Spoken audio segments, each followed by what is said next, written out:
This is a 2001 Jeep Cherokee, and it has an interesting knock, and I'm gonna figure it out.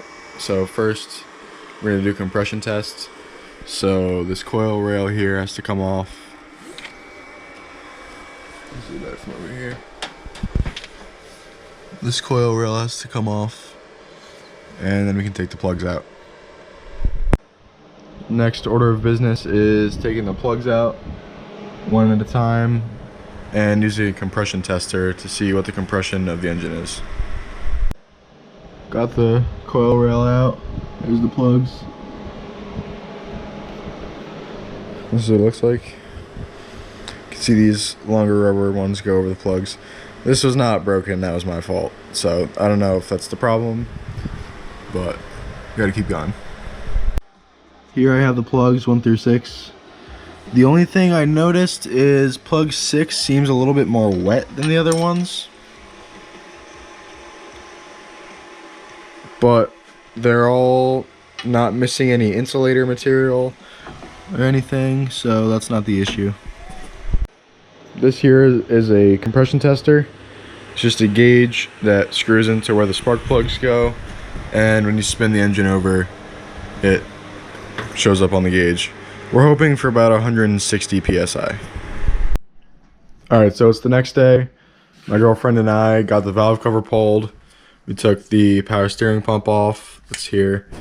The idler pulley is off with the fan.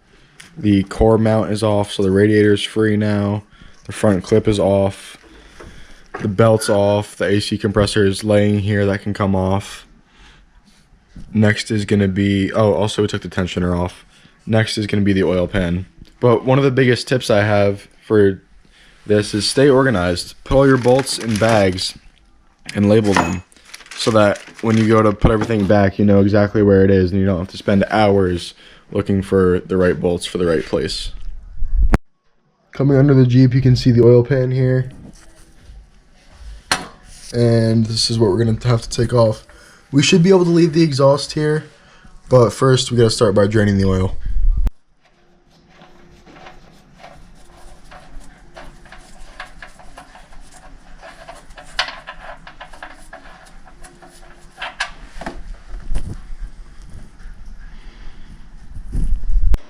Alright, I got the oil pan off, and thankfully there's no chunks or anything in there.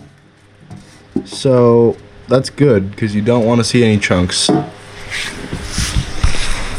So here's the bottom of the motor.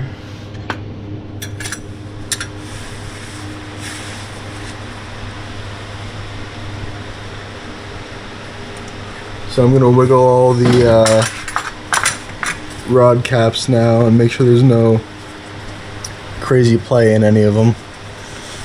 And hopefully I don't have any spun bearings or anything. Well, I am very confused because everything looks exactly perfect.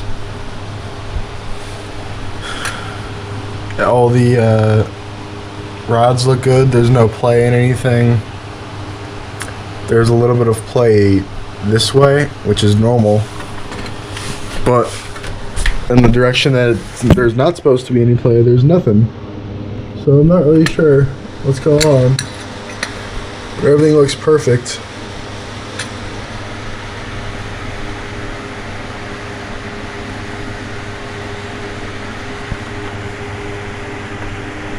And there's no broken skirts or anything.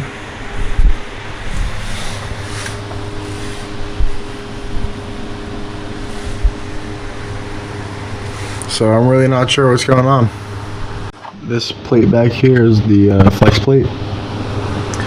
And I'm just going to check that the bolts are all tight going into the torque converter because I'm not sure what else it could be. So I figured why not.